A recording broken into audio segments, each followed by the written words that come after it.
Welcome to the Full Moon Film Buff, episode 27. We're going to talk about the Ancines Woods from 1970, originally titled El Bosque del Lobo and sometimes referred to as the Wolf Woods. I rented this from Amazon Prime. I had not seen this before. First, let's talk about the prominent crew and cast. The film was directed by Pedro Olea and written by Pedro Olea and Juan Antonio Porto. The FX makeup was by Emilio Puglio. Juan Antonio Porta, the film's screenwriter, was also the great-great-grandson of Roma Santa's defense attorney. That'll be more meaningful later on when I explain who Roma Santa was. The cast includes Jose Luis Lopez Vasquez as Benito Freire, Amparo Soler Leal as Pacucha, John Steiner as Robert, the Englishman, Nuria Torre as Avelina, Alfredo Mayo as Don Nicolas de Valcarcel, Victor Israel as Lamero, Maria Vico as Queiruga, Maria Sanchez Aroca as Riquitina, and Inma de Santos as Teresita. Jose Luis Lopez Vasquez received the Spanish Gold Medal of Fine Arts in 1985. He was a giant of Spanish cinema for over 4 decades, moving from early comedic roles to more serious roles that began with this film. John Steiner was an English actor who experienced most of his success in Italian films, playing the menacing, villainous foreigner. Alfredo Mayo was the first actor that I've come across who fought for Franco in the Spanish Civil War. I recognized Victor Israel from Sergio Leone's The Good, the Bad, and the Ugly. Victor was a prolific character actor with a career spanning almost 50 years. I love this movie, but it won't necessarily be for everyone. First off, it is absolutely a movie about lycanthropy, but it's not a movie about a werewolf, and I'll explain that fully later. Second, it's a character piece, but it's a character piece about a pretty interesting but very, very dark character. And finally, it's a little slow and certainly very quiet compared to most films that I've watched for this project, much less modern films. Entire scenes have no background music at all or sound at all and are essentially silent. That's a little jarring to modern sensibilities. This film is based on historical events surrounding the life of Manuel Blanco Roma Santa, a Galician peddler who lived in the first half of the 19th century. He was accused of 13 murders and convicted of 9, and considered the first and only case of lycanthropy in Spain. And I'm going to go into more detail after the synopsis. Benito Freire had a severe childhood. He was bullied and beaten. His family were devout Catholics. Benito grows up to be a traveling peddler who moves between villages and towns in 19th century Galicia. He sells religious trinkets, saint cards, relics, cloth and clothing, ribbons and such. Benito also carries mail and news between these locations. Benito arrives in one such village, which so happens to be where he was born, in time to see parents bury their 4th and final son, who died of illness. At the interment, he delivers a letter to single mother Avelina from her well-off aunt. It is implied Avelina is recently widowed. Avelina is invited to move in with her aunt. The local parish priest encourages her to go, arranging for Avelina's daughter Teresa to be cared for until Avelina is prepared for her daughter to come join her. Benito escorts Avelina through the wild forest since he knows all the paths. Along the trail, he experiences some kind of seizure. Avelina rushes to check on him. To her horror, he reaches out and grabs her throat, mercilessly choking her to death. It is then implied that Benito consumes at least some of her flesh. He then takes a nap. He's added her beautiful shawl to his stock of wares. In the next, much bigger town, Benito passes a love letter to Pacucha, who it turns out is the abbot's daughter. Later, Benito meets her to get her reply. The abbot does not approve. He doesn't like the suitor sneaking around. He thinks the man should court her traditionally. He makes some very good points, but Pacucha is hearing none of it. When Benito gets back to the inn where he's staying, he finds a band of beggars and freaks have gone through his stuff. A woman is dancing while wearing Avelina's shawl. Benito is understandably upset and scared. She's willing to buy the shawl, but obviously Benito is more concerned that someone will recognize it. Benito's reluctance to sell makes her suspicious, since when is something in Benito's pack not for sale? He gives it to her as a gift, just to get out of the situation. 2 old men at the inn tell traditional werewolf stories. One is of a man who uses a wolf's pelt to go out at night and commit wanton murder. The other is a story of a young man cursed to be a wolf for 7 years. Eventually, he is caught in a wolf trap. He loses his leg, but is cured of the curse. He repents of all the murders he committed while a wolf. Both stories make Benito nervous. Meanwhile, an English traveling Bible salesman has arrived in town. His donkey is injured, so he asks if he can walk with Benito as they travel between villages. The Englishman is very chatty. He doesn't believe in werewolves. He thinks it's just epilepsy. The pair gets to the same spot where Benito killed Avelina. Turns out this is Benito's special killing grove. Benito has another seizure. The Englishman panics and runs. Rain comes and ends the seizure. In the next big town, Benito delivers Pacucha's love letter to Don Nicholas. The guy is married. Benito tells Don Nicholas he doesn't feel well and asks for help getting into a hospital. Don Nicholas agrees and says he will bring his reply to Pacucha at the hospital. As Benito sleeps in the hospital bed, he dreams of his childhood. As an altar boy, he dropped the crucifix when he passed out from the sun. He dreams of a statue of Mother Mary staring at him. When he wakes, a nun helps clean him up. A priest and altar boy give him communion. Benito prays. Don Nicholas brings the letter for Pacucha. Out of the hospital, Benito visits Don Nicholas's wife and mother-in-law to stock up on merchandise. He is caught stealing a beautiful music box. He gives up Don Nicholas and the love letter to escape. Benito heads back to his home village. The priest assumes Benito has come to pick up Teresa. Benito also tells a young boy about the ocean. The boy is fascinated by sailing ships. Benito stays at the inn the boy's parents operate. Benito has more bad dreams, remembering when the villagers had a werewolf in a cage. He hears a wolf howling outside. He sees a wolf skin on the wall. The werewolf just looks like a beat-up man to me. The next day, Benito lies and tells Avelina's family that she loves her new situation. Benito is not a good liar. Everyone but her guardian is all for sending Teresa. The motherly lady is concerned about sending a child with an unrelated man. Riquitina volunteers to chaperone. She wants to move to the big town anyway. Riquitina makes the trip slow, so the trio stop to take a siesta in Benito's favorite killing spot. Benito cannot help himself. He attacks Teresa. Riquitina wakes up. Benito switches targets and kills the old woman, while the girl gets accidentally set on fire and burns to death. Benito weeps. He has some way to dispose of the bodies. He takes their clothes and jewelry. Then he takes a nap. Apparently, killing takes it out of you. The boy from the village wakes Benito up. He has decided to run away from home and wants Benito to take him to see the ocean. Benito runs the boy off and then realizes the boy will report the old lady and the little girl were not with him. Benito visits an old woman who lives in the wilderness. She says he doesn't look well and asks if he's taking the medicine she gives him. The boy returns to the village and spills the beans, but the priest doesn't believe the boy. Benito continues his rounds. Pacucha tells Benito she wants to travel to see her suitor. Her father is on a trip, so she can sneak away. She and Benito stock up on supplies at her home. Benito spies on her getting dressed. On the road, unsurprisingly, he kills her. He cannot stand to look at his reflection in the pool after. Things begin to fall apart for Benito. The woman he gave Avelina's shawl to tells Benito she sold it to a one-eyed man from his home village who recognized it.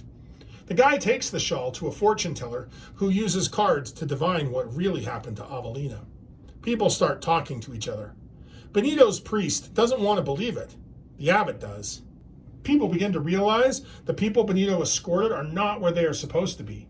Now the priest is ready to listen to the boy. The priest goes looking for Benito. The priest finds Benito's killing fields. He can sense something is wrong. He finds the shallow graves and recovers Teresa's crucifix. The priest and villagers form a posse, and they set out to track down Benito. Benito steps into a wolf trap. He tries to free himself, but cannot. Benito is well and truly caught. The posse finds Benito. They free him up from the trap. The priest presents Teresa's crucifix to Benito. Benito takes it and starts crying. Benito thanks them for stopping him. There is no transformation in this movie. Benito's lycanthropy is the psychological and not physical kind. This movie is certainly about lycanthropy. It's full of folklore and even a lot of real information. The two stories the old men tell at the inn are very important and steeped in real traditional folklore, and they're critical to the theme of the movie. They present two competing versions of the werewolf. In the first story, an evil and wicked man uses the power of the wolf's pelt to knowingly and intentionally indulge in his darkest whims. In the second story, a cursed man is trapped with the feral nature of the beast. He's grateful and repentant when he's caught and stopped, even if it means losing his old leg in the process. The film presents us with the question, what kind of werewolf is Benito? Of course, he's not the physical kind of werewolf, but he is a killer. The question is, can he control himself? How culpable is he for his crimes? The ending strongly implies that he's the second kind of werewolf. Right? He thanks the priest for catching him. He cries. He even steps in a trap like the character in the second story. He's relieved to be stopped. But he also made conscious decisions throughout the movie, and not just to hide his crimes, which you could write off as self-preservation. He lies to get access to victims. He knows what he's going to do. He knows he's not taking Teresa anywhere good, but he lies so that he can take her, so that he can indulge these dark desires that maybe he doesn't want to have, but he does have, and he knows that he has them, and he makes decisions to allow himself to exercise those dark decisions. The movie doesn't come down with a very clear answer in the end. It leaves it open and lets you argue both sides, which is appropriate considering the real life case that this is based on. So apologies if I get anything wrong here. I did my research on this case. There are occasionally some competing details in different versions that people tell of the story.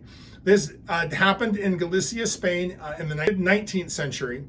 The werewolf, he was called the Werewolf of Alariz and was named Manuel Blanco Romasanto. He confessed to killing 13 women and children between 1844 and 1852. Blanco defended himself by claiming he had been cursed to turn into a wolf. When challenged by the prosecution to turn himself into a wolf and prove it, he said that the curse lasted only for 13 years and had ended literally just the week before. He ultimately was convicted of 9 of those murders.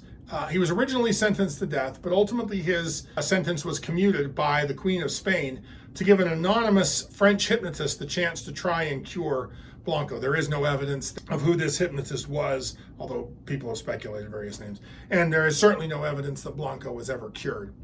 He eventually died in prison, we believe, of cancer. As shown in this film, he was eventually suspected and caught because he was selling the personal effects of his victims in places where people could recognize them. It was rumored that he was also selling soap that he would make out of the fat, the body fat from his victims, but I couldn't find any evidence how they came to that conclusion or why that accusation was made, or if it was just a rumor that was going around. So I can't verify that. He wasn't convicted of all 13 of the murders he confessed to because in at least 4 of the cases, forensic evidence indicated that they had died in actual real wolf attacks, which is an interesting little tidbit. He's claiming he was a wolf, and they're saying, oh, it couldn't have been you because a wolf did this. It's an interesting story. It is, like I said, the one and only time documented case of a lycanthrope, someone in Spain believed they were a werewolf to the point that they acted on those impulses and killed people. Also, he's considered to be Spain's first recorded serial killer. So one of the things I'm loving about this project is that it's exposing me to new filmmakers, movies that I'd never seen before. And I have to say that being exposed to Spanish cinema is one of the treats so far. I'd never seen a lot of Spanish movies in my life prior to this point, and I'm really glad that I have been. Not all of them have been, great, but boy, a lot of them have been, and it's certainly been eye-opening and educational. I'm glad I'm doing this. Finally, it's clear that this movie has a lot to say about Catholicism. Unfortunately, I just am not Catholic, nor am I an expert on Catholicism. Like other Spanish films that I've discussed, this film was made under a very serious pro-Catholic censorship regime. So any criticisms that this film might be making about Catholicism would have to be very subtle and buried to have gotten past the censors. I just don't know that I'm going to be capable of sussing out what this movie is really trying to say about Catholicism. If any of you have any observations, I'd love to hear them. I'm going to give you my observations, but please take all of these with a grain of salt. This is just me musing. It does seem clear that Catholicism played at least some part in turning Benito into the killer that he became. His family was staunchly Catholic during his youth. He was an altar boy. he participated and seems devout in his faith in Catholicism. There's got to be a reason why Benito is dreaming of this religious iconography throughout the movie. I just don't understand what that is. Additionally, the very fact that he is selling religious relics and trinkets feels important. These are charms that are intended to ward away evil spirits, protect people. Instead, they're being carried by a literal monster that kills people. Again, there's some kind of relationship there, even if I can't fully tease it apart. It does seem to be saying that these trinkets and relics can't save you from the boogeyman. The boogeyman will literally sell them to you. Complicating this, though, is the character of the priest. He seems like a genuinely nice person. He's invested in the well-being of his flock. He cares about everybody, including Benito. I see no signs that this is faked, that he's putting this on. It feels genuine. It feels real. Now, unfortunately, his positive outlook on all of these people that he's known backfires. He cannot conceive that someone he knows, has known for years, could be capable of this real evil. And it blinds him to evidence and testimony that's provided to him earlier in the movie. Now, I don't know that he could have stopped Benito much earlier, but he could have stopped him a little earlier. And he certainly could have been more aware and wary of the situations that he was putting Benito in. I'm not sure exactly what the movie's trying to say about that. It doesn't feel like the priest is predatory in any way, shape, or form, just clueless and helpless. The abbot is also an interesting character. He's absolutely right about Pacucha and her suitor. The guy's no good. He is stringing Pacucha along, and ultimately Pacucha not listening to him is what gets her killed. But at the same time, he does treat Pacucha in a very condescending and paternalistic manner. I mean, he's her dad, so paternal makes sense. But I got the impression that if he had just been a little bit more accepting of her feelings and understanding of what she's going through. She does seem to be getting a little old. The actress playing her is not super old, but she appears to be older than I'm used to seeing a love interest be in these kind of movies. And so I can kind of understand how Pacucha might be desperate for a relationship that she fears is never going to come. And then that's what causes her to put herself into this dangerous situation. Ultimately, the movie seems to be saying that the Catholic Church in specific and the broader church in general is just incapable of dealing with real world problems of violence and may even have some kind of role in creating it. So if you like lycanthropes, like, share, and subscribe. Keep your eye on the moon and a silver bullet in the chamber. Next time, we're going to talk about The Beast of the Yellow Night, released in 1971.